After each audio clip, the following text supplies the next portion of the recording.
అందరికీ నమస్కారం. నేను మీ కిరా కార్పిణి. రీసెంట్ గా రాష్ట్ర అధికార ప్రతినిధి వైఎస్ఆర్సీపీ ఆర్ఎస్ శ్యామల మాట్లాడింది, ఓసారి విందాం. మొన్న కర్నూలు బస్సు విషాదం తీసుకున్నట్లయితే గనక అని పక్కన పెడితే ఈవిడ మొహంలో విషాదం చూడండి అయ్యా, ఈవిడ మొహంలో విషాదం చూడండి.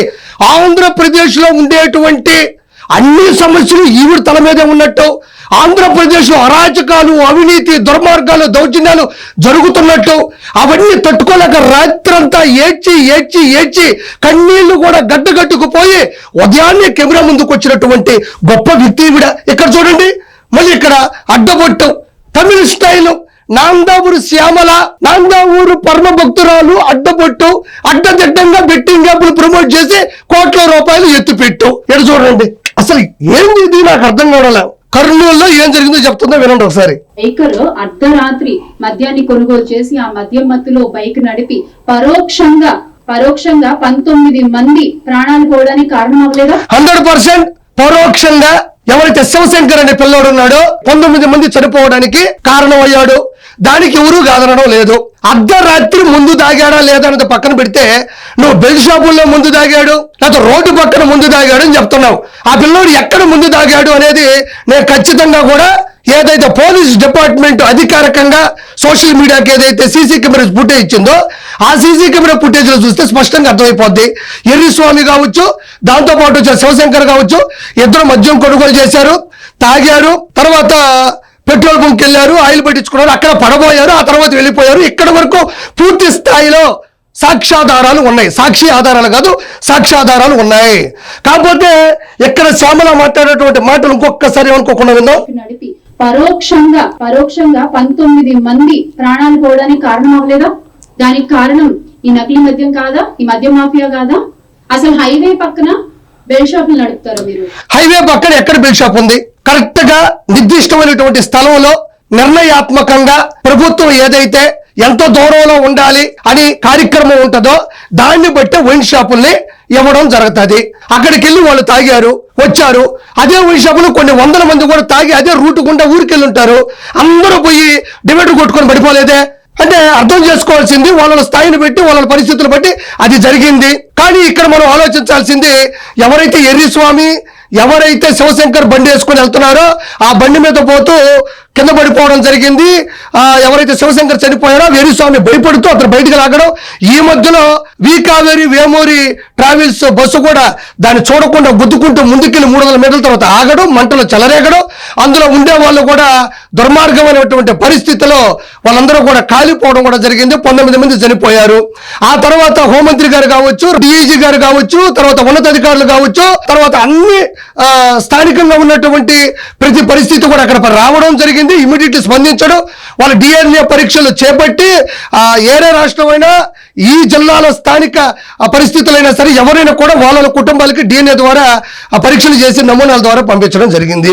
ఇక్కడ నేను అనేది ఏంటంటే, జరిగినటువంటి ప్రమాదం ఏదైతే ఉందో అది అతను తాగడం, కింద పడడం, అది చూసుకోకుండా కొద్దడం వరకే ప్రజలు అనుకుంటుంటే, నేను అనుకున్నాను వైఎస్ఆర్సీపీ ఈ ఒక్క దాంట్లో అనుకోవడానికి ఏముంటుంది అనుకున్నా. ఇక్కడ శ్యామల మాత్రం అర్ధరాత్రి పూట మందు తాగాడు, కల్తీ మధ్య తాగాడు, అదే విధంగా బెల్ట్ షాపుల్లో తాగాడని చెప్పేసి ఒక కథ అల్లేసింది. మనకు కొంచెమైనా సిగ్గుందా? మనకు కొంచెమైనా బుర్ర ఉందా? అక్కడ జరిగినటువంటి పరిస్థితి ప్రతి ఒక్కరూ అంచనా వేయగలరు.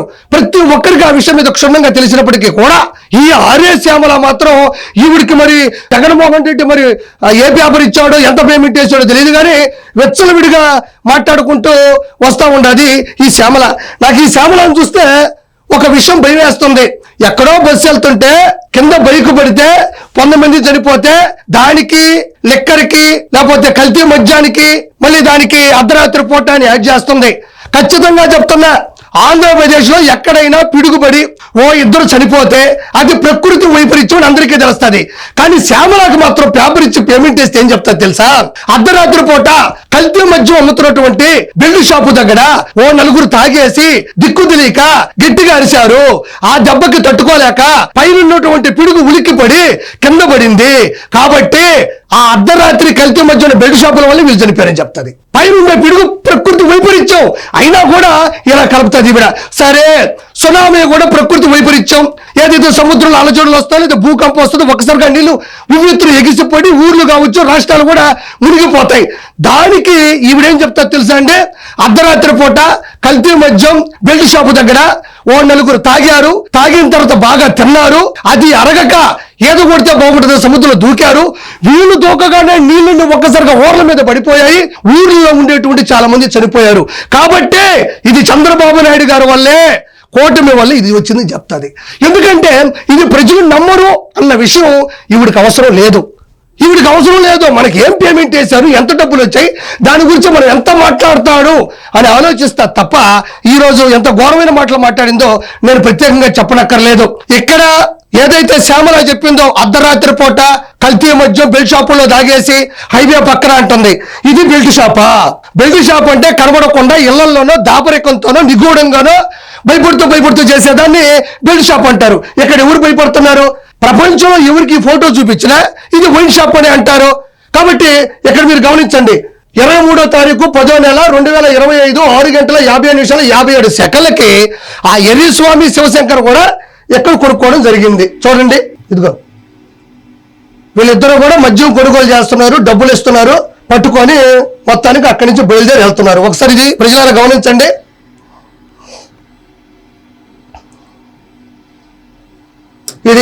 ఇది వాళ్ళిద్దరూ మద్యం కొనుగోలు చేసినటువంటి వైన్ షాప్ దగ్గర ఉన్నటువంటి సీసీ కెమెరా ఫుటేజ్. ఇది బెల్ట్ షాపా? ఇది అర్ధరాత్ర? ఇది కల్తీ మద్యమా? నువ్వు ఎక్కడో కూర్చొని అన్న డబ్బుల కోసం కక్కుర్తిపడి చిల్లర డబ్బులు అడుక్కొని ఏదో పడితే అది మాట్లాడబాక.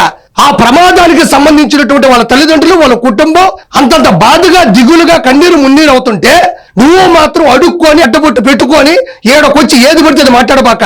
నీకు దమ్ముంటే ఏది ఆ కల్తీ మద్యం? ఎక్కడుంది ఆ కల్తీ మద్యం? ఎక్కడుంది ఆ బెల్ట్ షాపు? ఎక్కడ హైవే పక్కన ఉందో కెమెరా పట్టుకొని మైకు పట్టుకొని నీకు దమ్ము ఉంటే ప్రజల ముందుకొచ్చి ఇది అది చూపించు. ఏదో మైక్ ఇచ్చారు కదా అని చెప్పేసి పేమెంట్ చేశారు కదా అని మాట్లాడకూడదు. ఇదే ప్రజలారా, ఈ శ్యామల కొన్ని సంవత్సరాల క్రితం బెట్టింగ్ యాప్లు ప్రమోట్ చేసింది. ఎవరైతే ఒక స్కామ్ ఉంటుందో ఆ బెట్టింగ్ లో డబ్బులు పెట్టండి, నేను కూడా 2 లక్షలు సంపాదించాను, మీ బిడ్డలు కూడా పెట్టండి, మీరు పెట్టండి, డబ్బులు వస్తాయి అని చెప్పి ఏ రోజు ఈవిడ ఆ బెట్టింగ్ యాప్లో రూపాయి కూడా పెట్టకుండా ఇల్లీగల్ గా ఉండేటువంటి ప్రజల సొమ్మును పోగొట్టి ప్రాణాలు తీసి బెట్టింగ్ యాప్లు ప్రమోట్ చేసి కోట్ల రూపాయలు గడించిన నువ్వు ఈ రోజు మద్యం గురించి, అక్కడ జరిగినటువంటి ప్రమాదాన్ని గురించి మాట్లాడే స్థాయి నీకు లేదు. పూర్వం 2010 నుంచి 2024 మధ్యన వైన్ షాపుల్ని గవర్నమెంట్ కు హ్యాండ్ ఓవర్ చేసి తొత్తులుగా ఉండే వాళ్ళ లోపల కూర్చోబెట్టి డిస్టిలరీస్ కంపెనీస్ మీద గన్ను పెట్టి భయపెట్టి కిడ్నాప్ చేసి జాతీయ అంతర్జాతీయ బ్రాండ్ని సర్వనాశనం చేసి బూమ్ బూమ్, 3 క్యాపిటల్స్, 7 హార్సెస్ లాంటి మనుషుల ప్రాణాలు తీసేటువంటి నాసిరకమైన మందుని ఆ గవర్నమెంట్ హ్యాండ్ ఓవర్ చేసినటువంటి లోపల పెట్టి ఎంతమంది ప్రజల ఉసురు తీశారు. దాదాపు 30,000 మంది చనిపోతే 35 లక్షల మంది హాస్పిటల్లో జాయిన్ అవ్వడం జరిగింది. కాబట్టి ఏదైనా మాట్లాడేటప్పుడు నీతి నిజాయితీ ఉన్నటువంటి మాట మాట్లాడాలని నేను ప్రతి ఒక్కరిని కోరుకుంటా ఉండా. ఇంకా శ్యామలని నమ్మే పరిస్థితిలో ప్రజలు ఎవరు లేరు. అంతెందుకు మీ అన్న మొంతా తుఫాన్ వచ్చింది అక్కడ ఆంధ్రప్రదేశ్ లో కొన్ని జిల్లాలు అల్లకల్లోలం అయిపోయి వరద తీర ప్రాంతాల్లో భయపడుతూ ఉంటే 75 సంవత్సరాల వయసులో నారా చంద్రబాబు నాయుడు గారు రియల్ టైం గవర్నెన్స్ లో కంటికి కునుకు లేకుండా, ఒంటికి అలుపు లేకుండా అక్కడ కూర్చొని తదితర డిపార్ట్మెంట్ అధికారులు నారా లోకేష్ గారు కావచ్చు, హోమ్ మినిస్టర్ అనిత గారు కావచ్చు, అందరినీ కూర్చోబెట్టి సీసీ కెమెరాల్ని ప్రతి క్షణం పర్యవేక్షిస్తూ ప్రతి ఒక్కరికి ఫోన్ చేసి ప్రతి ఒక్కరికి కూడా అనౌన్స్ చేసి ముప్పు ప్రాంతాలకు వెళ్ళొద్దు, తీర ప్రాంతాలకు వెళ్ళొద్దని ప్రతి దాన్ని ఆ వయసులో చేస్తుంటే మీ జగన్మోహన్ రెడ్డి అంటూ మీరేం చేస్తున్నారు? మీరు ఏదో ఒకటి చేయలేకపోయారా? అంత పెద్ద వరద, అంత పెద్ద తుఫాను వస్తుందని తెలిసి కూడా మీ అన్న గాని, నువ్వు గాని, మీ అండ కో గాని ఎందుకు స్పందించడం లేదు? జనాల దగ్గరికి ఎందుకు మీరు మోటివేట్ చేయట్లేదు? జనాలకి ఎందుకు మీరు చెప్పట్లేదు? రెండోది, విజయవాడ వరదల్లో 1 కోటి రూపాయలు ఇస్తా అన్న మీ అన్న ఈ రోజుకు 1 రూపాయి ఇచ్చింది లేదు, సచ్చింది లేదు. అలాంటిది ఇంత పెద్ద వరద వస్తుంటే మీ అన్న ఏమైనా సహాయం చేస్తానని ఎవరు అనుకోలేదు. కాబట్టి ఏదైనా మాట్లాడేటప్పుడు కాస్త ఆలోచించి మాట్లాడమని నేను శ్యామలకి మరొకసారి మనవి చేస్తున్నా. Thank you so much.